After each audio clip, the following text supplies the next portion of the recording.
that is what you're hiring someone to do when you send them to Washington, I am prepared for that situation. I have given throughout my entire campaign to everyone I have spoken to and everything I have presented what I like to call the stark truth. It's unvarnished, it's unembellished, it's not fancy, but it's the truth of what's going on in Washington and why we need new blood and new attitudes to send to the legislature. I have encouraged comparisons between myself and candidates, but I have not disparaged any candidate personally, nor made any attacks on them. I will not. I am concerned only with the issues and the principles that we are looking at in this race, and I am going to do everything to protect you and not go along to get along. And I believe that is the biggest danger in continuing to send politicians to Washington. I have new perspectives, strong principles, and particularly this year, we don't need to send more of the same to Washington. Tom Stark, I appreciate your vote on May 11th. Thank you very much. Ms. Hall. I'm Cindy Hall, running for Congress. I'm running as a grassroots candidate. I'm not beholden to special interest groups who have no personal or professional alliance. I have no personal or professional alliances with friends, relatives, corporations, or government entities that would sway my decisions to best serve West Virginians. I have a new vision for the United States. It's sort of a long shot. It would take some time to implement, but it would be making the federal government very small. It would include eliminating as many agencies as possible, including the IRS, no federal taxes. Everything would come back to the state except for agencies that we would need to run the federal government. That would be the military, etc. The Constitution was set up for the states to be in major control, and it's gone just the opposite. In fact, it's getting out of our hands where the people aren't going to have any say. It's going to be managed by the globalists, the American globalists, to control the citizens of the world with their health care bill, which they have a good start on. Cap and trade would be second. So it's not just the United States, it's the whole world that would be involved. My background is as I said earlier, as a 30-year business owner. I owned a real estate investment and management company. I had over 2,000 living units with over 100 employees. I also owned and was a partner in a full-service aviation company, which I used my pilot's license for both that and the real estate company. I also was a founder and director of a nonprofit. In West Virginia, because I made a fairly recent transplant from California, I started coming here in 2006. I became director of the Wheeling Downtown Business Association, which I founded last September to try to bring business back to the vacant city of Wheeling, unfortunately. We are just in the beginning stages of doing that.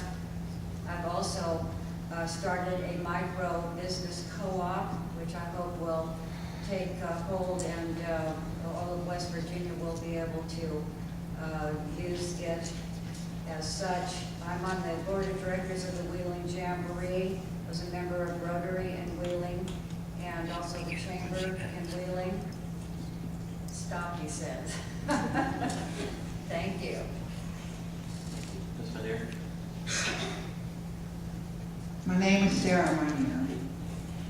I was born in Tucker County and raised in Tucker County, and I now live in Morgantown, Montague County. I served 3 terms in the West Virginia Senate, 12 years, and I imposed term limits on myself and retired in 2006. While I served in the Senate, I served with honesty and integrity, and therefore earned the nickname the straight-talking lady colleagues in the Senate and among the constituents invited. People say you can't be a politician and be honest. I'm testimony to the fact that you can. When I was in the Senate, I never voted for a tax increase, and I decided to pledge not to vote for a tax increase in Washington, D.C. I am a strong pro-life believer. I was unable to have a successful pregnancy, although I tried several times. And so this issue is near and dear to my heart. I was endorsed by West Virginia for life in all three of my campaigns for the Senate.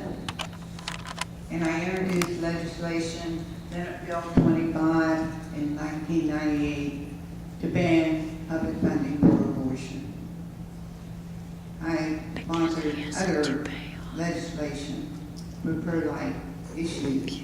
I am very strongly pro-life because, as I explained to you, I was unable to have a successful pregnancy. I wanted children. I love children. And I think every life is valuable, and God created us all. I'm a fiscal conservative. Some call me tight. I'm a strong supporter of the Second Amendment. I was endorsed in all three of my campaigns by NRA. I strongly oppose cap and trade. It would be devastating to West Virginia.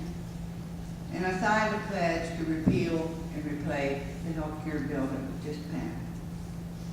I'd like to tell you some of my past accomplishments before I went into the Senate. I was founding president of Tucker Community Endowment Foundation. We started with $1,000, and it now has assets of over $17 million.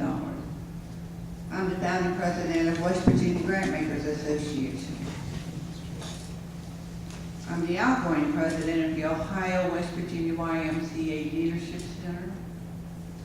And currently, I am serving on the board of directors of Monongalia General Hospital in Morgantown, and I serve on their finance committee. I am also serving on the Region 7 Development and Planning Council. I have a broad background and experience, ladies and gentlemen, and a demonstrated ability to solve problems. Tonight, I'm asking for your support. I will work hard every day to earn your trust, and I will always, always put the needs of West Virginia first in Washington. Thank you. Thank you, ma'am. Mr. Warner.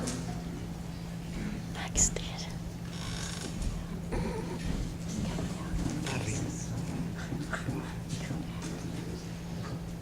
To answer your question, bottom line up front, the unique characteristics that I bring to the table is I'm a small business owner.